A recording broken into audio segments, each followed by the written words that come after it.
Tuhan mengubah kutuk menjadi berkat. Saudara yang dikasihi Tuhan, ada saat-saat dalam hidup ketika kita merasa sedang berjalan di bawah beban yang berat. Ada penolakan, kegagalan, luka, air mata, bahkan perkataan-perkataan yang melemahkan hati. Kadang kita bertanya, mengapa hidupku harus melewati semua ini? Mengapa yang datang justru hal-hal yang menyakitkan? Dalam keadaan seperti itu, kita bisa merasa seolah yang ada di depan hanyalah kesusahan dan tidak ada jalan keluar. Tetapi firman Tuhan mengajarkan satu kebenaran yang sangat indah. Tuhan sanggup mengubah kutuk menjadi berkat. Apa yang dimaksudkan untuk menjatuhkan kita dapat Tuhan balikan menjadi jalan kesaksian. Apa yang tampak seperti kehancuran dapat Tuhan ubah menjadi pemulihan. Apa yang terasa seperti akhir dapat Tuhan jadikan permulaan yang baru. Inilah kuasa Tuhan yang bekerja dalam hidup orang percaya. Ulangan 23 ayat 5 berkata, "Tetapi Tuhan, Allahmu, tidak mau mendengarkan Bileam, dan Tuhan, Allahmu, mengubah kutuk itu menjadi berkat bagimu, sebab Tuhan, Allahmu, mengasihi engkau." Ayat ini menunjukkan hati Tuhan kepada umatnya. Ketika ada yang hendak mengutuk, Tuhan justru membalikan semuanya menjadi berkat. Mengapa? Karena Tuhan mengasihi umatnya. Ini berarti hidup kita tidak ditentukan oleh perkataan manusia, oleh rencana orang jahat, atau oleh masa lalu yang kelam. Hidup kita ada di tangan Tuhan. Dan ketika Tuhan campur tangan, apa yang buruk dapat diubah menjadi sesuatu yang mendatangkan kebaikan. Salah satu contoh yang sangat jelas adalah kehidupan Yusuf. Yusuf dijual oleh saudara-saudaranya sendiri. Ia mengalami pengkhianatan, difitnah, dan dipenjarakan. Semua itu tampak seperti jalan hidup yang penuh kutuk. Tetapi Tuhan tidak pernah meninggalkan Yusuf. Justru melalui semua proses yang pahit itu, Tuhan sedang mempersiapkan Yusuf untuk posisi yang lebih besar. Pada akhirnya Yusuf diangkat menjadi penguasa di Mesir dan dipakai Tuhan untuk menyelamatkan banyak orang, termasuk keluarganya sendiri.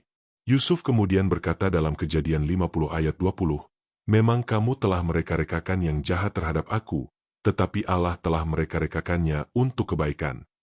Inilah bukti bahwa Tuhan sanggup mengubah apa yang jahat menjadi kebaikan, mengubah air mata menjadi kesaksian, dan mengubah masa sulit menjadi jalan berkat. Saudara, mungkin hari ini ada di antara kita yang sedang memikul beban dari masa lalu. Mungkin ada luka karena perkataan orang, penolakan, kegagalan, atau keadaan hidup yang terasa tidak adil. Mungkin Anda merasa hidup Anda tertahan oleh hal-hal buruk yang pernah terjadi. Tetapi renungan ini ingin mengingatkan Anda, jangan berhenti berharap. Tuhan belum selesai dengan hidup Anda.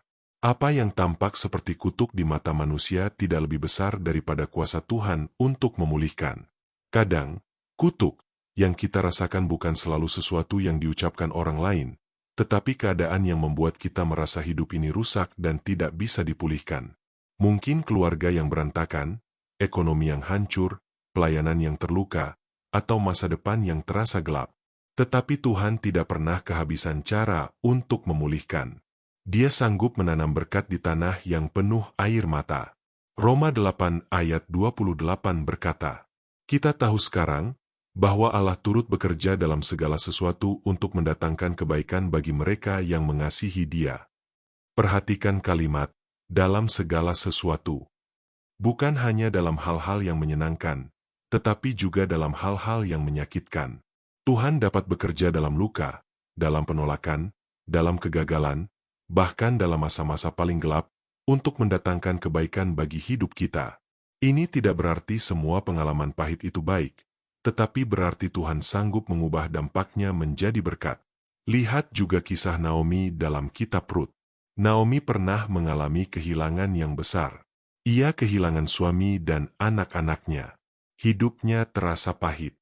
Bahkan ia berkata bahwa Yang Maha Kuasa telah mendatangkan banyak kepahitan kepadanya.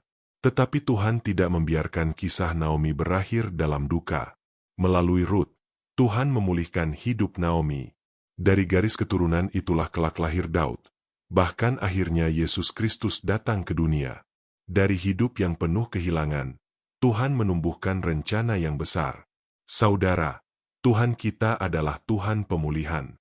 Dia tidak hanya menghibur kita di tengah luka, tetapi Dia juga sanggup memakai luka itu menjadi kesaksian. Dia tidak hanya mengangkat kita dari masa sulit, tetapi Dia juga sanggup memakai masa sulit itu untuk membentuk kita, menguatkan iman kita, dan menjadikan kita berkat bagi orang lain. Mungkin hari ini Anda belum melihat bagaimana Tuhan akan membalikkan keadaan Anda. Mungkin semuanya masih terasa berat, tetapi jangan putus asa. Tetaplah datang kepada Tuhan. Tetaplah berdoa. Tetaplah percaya. Sebab Tuhan sanggup melakukan apa yang tidak sanggup kita bayangkan. Dia sanggup membalikkan air mata menjadi sukacita, kegagalan menjadi pelajaran, penolakan menjadi jalan baru, dan kutuk menjadi berkat. Mazmur 30 ayat 12 berkata, Engkau telah mengubah ratapku menjadi tarian. Inilah pekerjaan Tuhan. Dia mengubah ratap menjadi tarian. Dia tidak menghapus masa lalu seolah-olah tidak pernah terjadi, tetapi Dia menebusnya dan menjadikannya bagian dari kesaksian hidup kita. Apa yang dulu membuat kita menangis, suatu hari bisa menjadi alasan untuk memuliakan nama Tuhan. Karena itu, jangan menyerah pada keadaan. Jangan biarkan luka masa lalu menentukan masa depan Anda. Jangan percaya bahwa hidup Anda sudah selesai hanya karena pernah mengalami hal-hal yang pahit. Percayalah, Tuhan lebih besar dari semua itu. Dan jika Anda tetap tinggal di dalam Dia, Tuhan sanggup mengubah kutuk menjadi berkat. Mari berdoa. Bapa di surga, terima kasih karena Engkau adalah Tuhan yang sanggup mengubah kutuk menjadi berkat. Saat kami mengingat luka, penolakan, dan masa-masa pahit dalam hidup kami, tolong kami untuk tidak tenggelam dalam keputusasaan. Ajarlah kami percaya bahwa tidak ada bagian hidup kami yang terlalu rusak untuk Engkau pulihkan. Amin. Tuhan Yesus memberkati. Terima kasih sudah mengikuti renungan hari ini. Jika renungan ini memberkati, jangan lupa untuk like, subscribe, dan share.